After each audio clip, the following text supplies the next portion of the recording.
the next president of the United States, Joe Biden.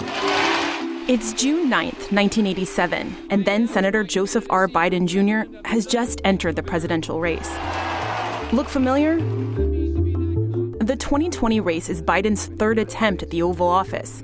He first ran for president 32 years ago. For those who may have forgotten or weren't around in '87, here's what happened. Biden started off as a strong contender. Senator Joseph R. Biden Jr. of Delaware. But his campaign was marred by some early blunders, like this one. What law school did you attend, and where did you place in that class?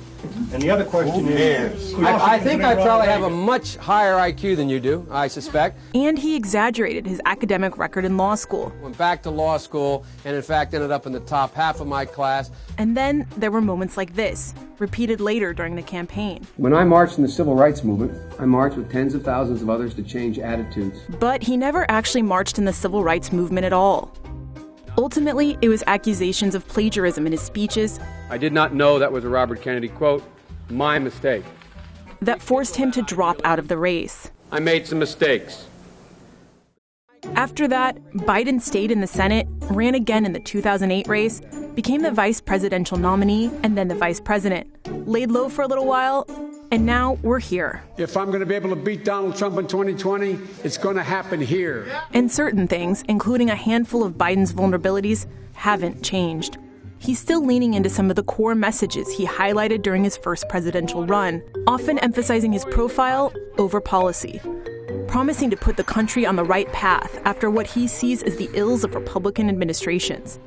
Here he is in 1987. I tell you today that America is a nation at risk. In 2007. This president's going to be judged in his administration, judged very harshly by history. And in 2019. We're in the battle for the soul of this nation. But Biden has struggled to project himself as a man in step with the times, and parts of his political history continue to haunt him, like his role in the questioning of Anita Hill in 1991. It is appropriate to ask Professor Hill anything any member wishes to ask her to plumb the depths of her credibility. And more recently, it was his relationship with personal space.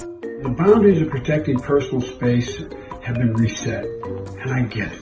Throughout his more than 4-decade-long career in politics, Biden has become known for his freewheeling charm and authenticity. I've been referred to as middle-class Joe. It's not always meant as a compliment. But his candor has also gotten him into some trouble. I've done some dumb things, and I'll do dumb things again. As the Democratic frontrunner, Biden will be under a microscope. The question is whether he can harness the folksy appeal he's become known for without repeating the mistakes of the past.